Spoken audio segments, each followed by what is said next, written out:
রামকৃষ্ণনগরে মনোনয়ন জমা দিলেন বিজেপি প্রার্থী বিজয় মালাকার। আসন্ন বিধানসভা নির্বাচনকে সামনে রেখে রামকৃষ্ণনগর বিধানসভা কেন্দ্রে বিজেপি প্রার্থী বিজয় মালাকার আজ আনুষ্ঠানিকভাবে নিজের মনোনয়নপত্র জমা দেন। সমর্থকদের উপস্থিতি ও উৎসাহের মধ্যেই তিনি মনোনয়ন দাখিল করেন। মনোনয়ন জমা দেওয়ার পর বিজয় মালাকার বলেন, রামকৃষ্ণনগরের সার্বিক উন্নয়ন, শান্তি ও মানুষের কল্যাণকে সামনে রেখেই তিনি নির্বাচনী লড়াইয়ে নেমেছেন। তিনি দাবি করেন, বিজেপি সরকারের উন্নয়নমূলক কাজ ও জনসমর্থনের জোরে এই কেন্দ্রেও ভালো ফল হবে। এদিন তিনি দলীয় কর্মী সমর্থকদের ঐক্যবদ্ধভাবে কাজ করার আহ্বান জানান এবং রামকৃষ্ণনগরের জনগণের আশীর্বাদ কামনা করেন। বিজয় মালাকার বিজেপি প্রার্থী, রামকৃষ্ণনগর বিধানসভা কেন্দ্র।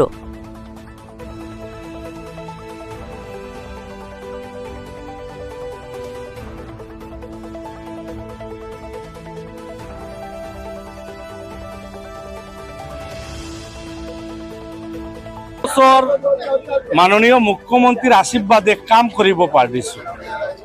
আর এই পপুলারিটির মেইন কাণ্ডারি হল আমার মাননীয় মুখ্যমন্ত্রী ডক্টর হেমন্ত বিশ্ব শর্মা। মাননীয় মুখ্যমন্ত্রী ডক্টর হেমন্ত বিশ্ব শর্মা 5 বছর কাম করার সুযোগ দিছে। আর এই 5 বছর কাম করার সুযোগ দেওয়ার কারণে আমি আমার ৰাইজৰ ওচৰত পপুলার হব পারিছো। মাননীয় মুখ্যমন্ত্রী যে ডেভেলপমেন্ট, যে উন্নয়ন, এই বিকাশ যাত্রার আমি একজন সামান্য ভাগিদার আছিলো। আপোনালোকে দেখিছে ৰাতাবাৰী সমষ্টি এটা টাইম আছিলে মানুহে চুৰি, ডাকাতি, কিডনেপিং, মানুহ ৰামকৃষ্ণনগৰৰ নাম ল'লে নাযায়, তেৰাগী ৰংপুৰৰ নাম ল'লে নাযায়। আপোনালোকে চাব ৰামকৃষ্ণনগৰ সমষ্টিৰ ৰামকৃষ্ণনগৰ টাউনত আস্থা কৰিমগঞ্জ জিলাৰ থাকি সবচেয়ে বেছি শিক্ষিত মানুহ আছে, কিন্তু এটা টাইমত এজন এজন কৰি ৰামকৃষ্ণনগৰৰ পৰা ওলাই গৈছিলে। আজি চবে, মই কালি বহুত কেইজন ৰামকৃষ্ণনগৰৰ বিশিষ্ট নাগৰিক যাৰা শিলচৰত আছে, গুৱাহাটী আছে, ফোনত কথা পাতিছোঁ যে দাদা কালি নমিনেশ্যন দিব, দিদি কালি নমিনেশ্যন দিব, আমাক আশীৰ্বাদ কৰিবা। বহুত কেইজনমান এক্স প্ৰিন্সিপাল কলেজৰ, এক্স ডক্টৰ, এক্স ইঞ্জিনিয়াৰ বহুতে কৈছে যে তোমাৰ টাইমত আগত জানিলে যে তুমি ৰাতাবাৰীৰ MLA হবা, ৰামকৃষ্ণনগৰৰ MLA হবা, এনেকৈ উন্নয়ন হ'ব, তেতিয়া আমি শিলচাৰ গড় নাবনালে এনে, বুথ ট্ৰেন্সফাৰ নকৰিলে এনে। আপোনালোকে চাব কালি গিৰিধাৰী কৰ শ্ৰদ্ধেয়, আপোনালোকে জানে বৰাকবেলিৰ সবচেয়ে ডাঙৰ ডক্টৰ, এই গিৰিধাৰী কৰ কালি আমি যেতিয়া ফোন কৰিছিলোঁ তেতিয়া কৈছে আগত জানিলে মই বুথ ট্ৰেন্সফাৰ নকৰিলে এনে, আমি এতিয়া বুথ ট্ৰেন্সফাৰ কৰি ভুল কৰিছোঁ। আপুনি কিবা এটা কাম এনেকৈ আছে নেকি যে সঁচাকৈ এইটো কৰিব লাগিছিল, কৰিব পৰা নাই, বা ইলেকশ্যনৰ পাছত কৰিব? আমার অরিজিনালি যদি মই কওঁ, সত্য কথা যদি কওঁ দাদা, মই চনবিললৈ এইটো ডাঙৰ এটা প্লেনিং আছিলে, এইটো আমি যিমান কৰাৰ আছিলে এইটো কৰিব পৰা নাই। এইটো নেক্সট 5 বছৰ কৰিম।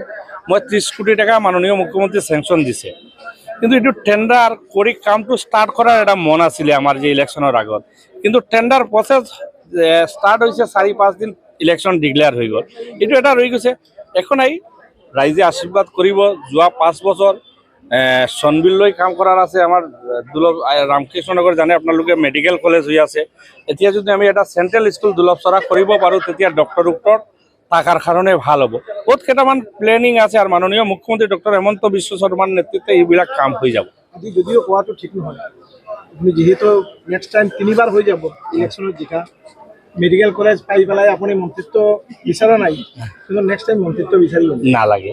আমি বিচাৰোঁ যে যি আছে এইজনেই থাকক। আমি মাননীয় মুখ্যমন্ত্ৰী ডক্টৰ হেমন্ত বিশ্ব শৰ্মাৰ তলত MLA হৈ কাম কৰাৰ বেছি মন আছে আমাৰ।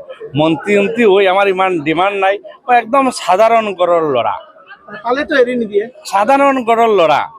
ভারতীয় জনতা পার্টি আর মাননীয় মুখ্যমন্ত্রী আমাক 2বার MLA বনাইছে, এতিয়া 3বার MLA হম, এটা কি বেশি আমি আশা নকৰোঁ।